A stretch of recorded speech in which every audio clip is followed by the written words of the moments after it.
जय हिंद प्यारे बच्चों। देखिए 19 फरवरी का कल का जो पेपर आपको होने वाला है सामाजिक विज्ञान यानी सोशल साइंस का, ये ओरिजिनल क्वेश्चन पेपर है प्यारे बच्चों। तो अब आपको क्या करना है जी, इसमें जितने भी क्वेश्चन कराए जाएंगे सभी को आपको एक भी प्रश्न को मिस नहीं करना है, सभी को वीडियो को पूरा अंत तक देखना है ताकि सभी प्रश्न जो है आप कल आसानी से सही कर पाइए। ओरिजिनल वायरल पेपर है प्यारे बच्चों, 100% वायरल है, तो आपको मिस नहीं करना। इस प्रश्न 100% वायरल है, यही आपको कल देखिएगा देखने को मिलेगा। तो चलिए सबसे पहले प्रश्न की ओर हम लोग चल रहे हैं। दक्षिण अफ्रीका के प्रथम व श्वेत राष्ट्रपति कौन थे? याद कर लीजिए प्यारे बच्चों कौन थे, तो नेल्सन मंडेला थे। ऑप्शन सी सही हो जाएगा, याद रखिएगा। चलिए चलते अगले प्रश्न की ओर। प्रश्न 2 कह रहा है कि श्रीलंका कब आजाद हुआ था? प्यारे बच्चों याद रखिएगा, श्रीलंका जो है 1948 ईस्वी में आजाद हुआ था, याद रखिएगा। चलिए चलते अगले प्रश्न की ओर। प्रश्न 3 को पढ़िए। कह रहा समता पार्टी का विलय किस राजनीतिक दल में हुआ? प्यारे बच्चों याद रखिएगा, समता पार्टी का विलय जो है Janata Dal United JDU party में हो गया था। ऑप्शन सी सही है, याद रखिएगा। चलिए चलते अगले प्रश्न की ओर। देखिए प्यारे बच्चों वीडियो पसंद आ रहा है तो लाइक जरूर करिए और चैनल को सब्सक्राइब कर लीजिए। इस तरह का महत्वपूर्ण वीडियो आपको हमेशा मिलता रहेगा और अपने दोस्तों में भी इस वीडियो को शेयर कर दीजिए। प्रश्न 4 करा निम्न में से कौन नगर निगम के आय का स्रोत नहीं है? पहले याद रखिएगा, आयकर जो है इनकम टैक्स ये जो है नगर निगम के आय का स्रोत नहीं है। ऑप्शन बी सही हो जाएगा, याद रखिएगा। चलिए चलते अगले प्रश्न की ओर। प्रश्न 5 करा निम्न में से कौन पंचायती राज की व्यवस्थापिका सभा है? तो याद रखिएगा कौन हो जाएगा, तो ग्राम सभा जो है, बिल्कुल ए आंसर सही है, याद रखिएगा। चलिए चलते अगले प्रश्न की ओर। प्रश्न 6 को पढ़िए। राज्यपाल की नियुक्ति कौन करता है? याद रखिएगा, ये प्रश्न काफी महत्वपूर्ण है। तो राज्यपाल की नियुक्ति जो है राष्ट्रपति करता है। ऑप्शन सी सही है, याद रखिएगा। चलिए चलते अगले प्रश्न की ओर। देखिए पहले ओरिजिनल क्वेश्चन पेपर है तो सभी प्रश्नों को आपको खुद से भी आंसर लगाते चलना है और याद करते चलना है। प्रश्न 7 का स्थानीय स्वशासन राज्य के नीति निर्देशक सिद्धांत के किस अनुच्छेद में है? प्यारे बच्चों याद रखिएगा, ये अनुच्छेद 40 में है, याद रखिएगा। चलिए चलते अगले प्रश्न की ओर। प्रश्न 8 को पढ़िए। कह रहा है कि ग्राम कचहरी में मुकदमे सुलझाए जाते हैं, किस प्रकार के मामले सुलझाए जाते हैं? प्यारे बच्चों याद रखिएगा, ये जो है दीवानी मामले और फौजदारी दोनों प्रकार के मामले सुलझाए जाते हैं। ऑप्शन सी ए और बी दोनों हो जाएगा, याद रखिएगा। चलिए चलते अगले प्रश्न की ओर। प्रश्न जो है प्रश्न देखिए 9 को पढ़िए। निम्न में से कौन लोकतंत्र का प्राण है? प्यारे बच्चों याद रखिएगा, लोकतंत्र का प्राण क्या हो जाएगा? राजनीतिक दल हो जाएगा। यहाँ ऑप्शन सी सही है, याद रखिएगा। प्रश्न 10 को पढ़िए। कह रहा है कि भारतीय कम्युनिस्ट पार्टी की स्थापना कब हुई थी? बच्चों याद रखिएगा 1925 ईस्वी में हुई थी। ऑप्शन ए सही है, याद रखिएगा।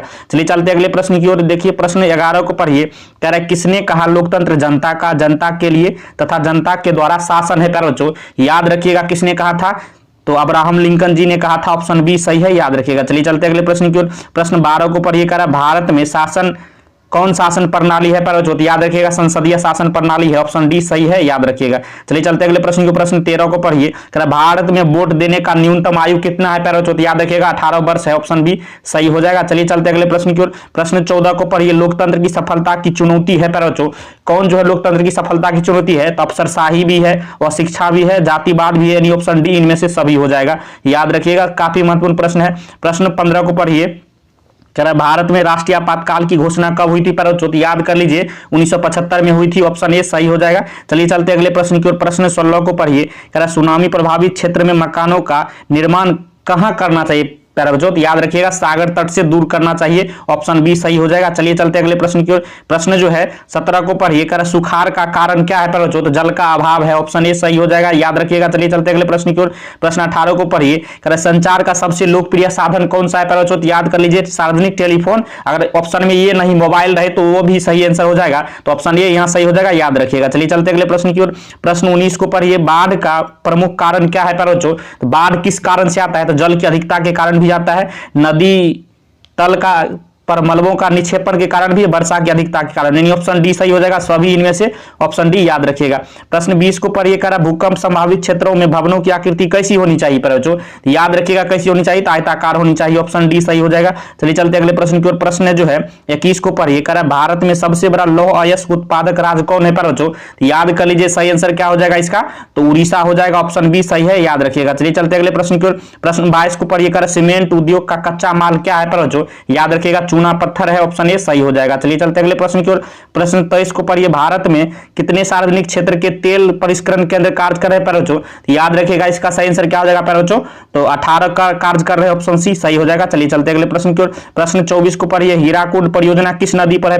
याद रखिएगा महानदी पर है। ऑप्शन ए सही हो जाएगा। चलिए चलते अगले प्रश्न की ओर। प्रश्न जो है 25 को पढ़िए करें निम्न में कौन जीवाश्म ईंधन है पैरा बच्चों, तो याद रखिएगा यहाँ जो है कोयला भी जीवाश्म ईंधन है, पेट्रोलियम भी है, प्राकृतिक गैस भी है, नहीं ऑप्शन डी इनमें से सभी हो जाएगा। चलिए चलते अगले प्रश्न की ओर। प्रश्न जो है प्रश्न 26 को पढ़िए भारत का प्रथम परमाणु विद्युत गृह कहाँ है पैरा बच्चों, तो याद रखिएगा तारापुर में है, ऑप्शन डी सही हो जाएगा। प्रश्न 27 को पढ़िए करें मणिकरण भूतापीय ऊर्जा संयंत्र किस राज्य में है पैरा बच्चों, तो याद रखिएगा हिमाचल प्रदेश में है, याद रखिएगा ऑप्शन सी सही हो जाएगा। चलिए चलते अगले प्रश्न की ओर। प्रश्न 28 को पढ़िए कर सिंदरी किस उद्योग के लिए जाना जाता है पैरा, तो उर्वरक उद्योग के लिए जाना जाता है, ऑप्शन बी सही हो जाएगा। याद रखिएगा सभी को याद करते चलिए पैरा, सभी प्रश्न वायरल है, 100% आपको कल पूछा जाएगा।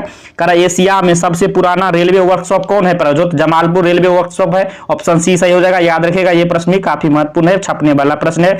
प्रश्न 30 का सिलिकॉन शहर के नाम से कौन प्रसिद्ध है पैरा, याद रखिएगा बेंगलोर शहर जो है सिलिकॉन शहर के नाम से प्रसिद्ध है, ऑप्शन बी सही हो जाएगा। याद रखिएगा चलिए चलते अगले प्रश्न की ओर। प्रश्न 31 को पढ़िए मंदार पहाड़ी किस जिले में है पैरा, याद रखिएगा ये बांका जिले में है, ऑप्शन सी सही हो जाएगा। याद रखिएगा चलिए चलते अगले प्रश्न की ओर। प्रश्न 32 को पढ़िए सासाराम नगर का विकास हुआ था, सासाराम नगर का विकास जो है किस युग में हुआ था पैरा, याद रखिएगा ये जो है मध्य युग में हुआ था, ऑप्शन बी सही हो जाएगा। याद रखिएगा चलिए चलते अगले प्रश्न की ओर। प्रश्न 33 को पढ़िए राष्ट्रीय जलमार्ग फर्स्ट है, राष्ट्रीय जलमार्ग पहला जो है प्रथम जो है वह कहां से कहां तक है पैरा, इलाहाबाद से हल्दिया तक है, ऑप्शन बी सही हो जाएगा। याद रखिएगा प्रश्न 34 को पढ़िए निम्न में से कौन उपभोक्ता उद्योग है पैरा, तो चीनी उद्योग बिल्कुल सही आंसर हो जाएगा, ऑप्शन सी। याद रखिएगा प्रश्न 35 को पढ़िए गिर राष्ट्रीय उद्यान कहां है पैरा, याद रखिएगा गिर राष्ट्रीय उद्यान जो है गुजरात में है, ऑप्शन डी सही हो जाएगा। याद रखिएगा चलिए चलते अगले प्रश्न की ओर। प्रश्न 36 को पढ़िए प्रथम पृथ्वी सम्मेलन कहां हुआ था पैरा, याद रखिएगा रियो डी जेनेरियो में हुआ था, ऑप्शन ए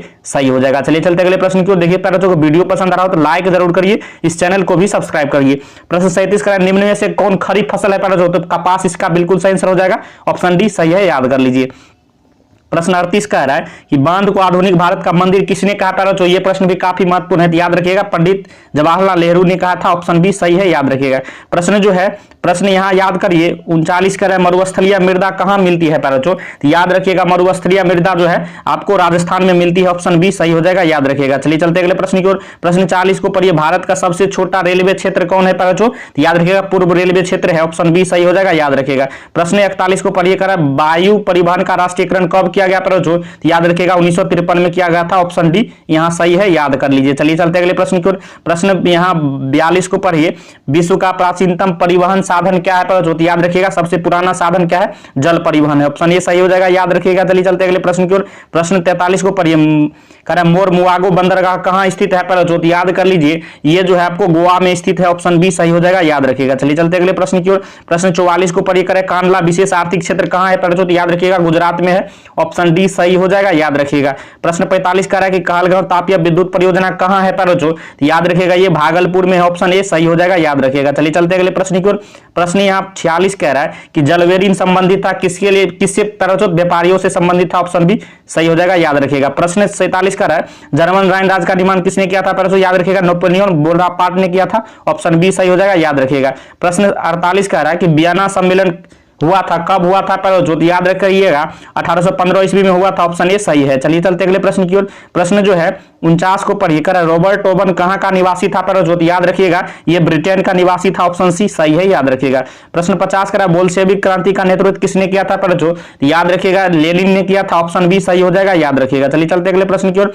प्रश्न जो है 51 करा कंबोडिया की राजधानी है, कंबोडिया की राजधानी कहां है पैरा, याद रखिएगा नोम पेन जो है कंबोडिया की राजधानी है, ऑप्शन बी सही हो जाएगा। याद रखिएगा सारे ही प्रश्न वायरल है पैरा, सभी को आपको याद करते चलना है। प्रश्न 52 करा किस कानून के विरोध में जलियांवाला बाग में सभा का आयोजन हुआ था पैरा, याद रखिएगा यहाँ जो है रोलेक्ट एक्ट के जो है विरोध में हुआ था, ऑप्शन सी सही हो जाएगा। चलिए चलते अगले प्रश्न की ओर। प्रश्न 53 को पढ़िए करा किसके अनुरोध पर महात्मा गांधी चंपारण आए थे पैरा, याद रखिएगा राजकुमार शुक्ल के अनुरोध पर, ऑप्शन ए सही हो जाएगा। याद रखिएगा प्रश्न 54 का वल्लभ भाई पटेल को सरदार की उपाधि किस आंदोलन के दौरान दी गई, याद रखिएगा बारदोली आंदोलन के दौरान, ऑप्शन ए सही हो जाएगा। चलिए चलते अगले प्रश्न की ओर।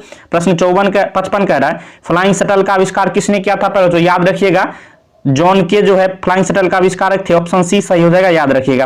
प्रश्न 56 को पढ़िएगा, भारत में पहली जूट मिल कहां स्थापित की गई प्यारे बच्चों, याद रखिएगा कलकत्ता में की गई थी, ऑप्शन ए सही हो जाएगा, याद रखिएगा। चलिए चलते अगले प्रश्न की ओर। प्रश्न 57 का अमृत बाजार पत्रिका के संपादक कौन थे प्यारे बच्चों, याद रखिएगा मोतीलाल घोष थे, ऑप्शन ए सही हो जाएगा, याद रखिएगा। काफी महत्वपूर्ण प्रश्न है।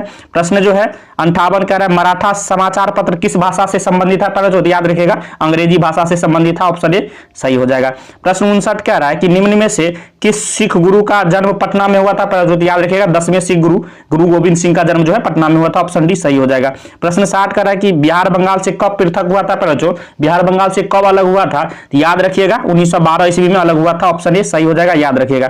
प्रश्न जो है 61 को पढ़िए, कह रहा भारत आने वाले प्रथम व्यापारी कौन थे प्यारे बच्चों, याद रखिएगा पुर्तगाली थे, ऑप्शन सी सही हो जाएगा।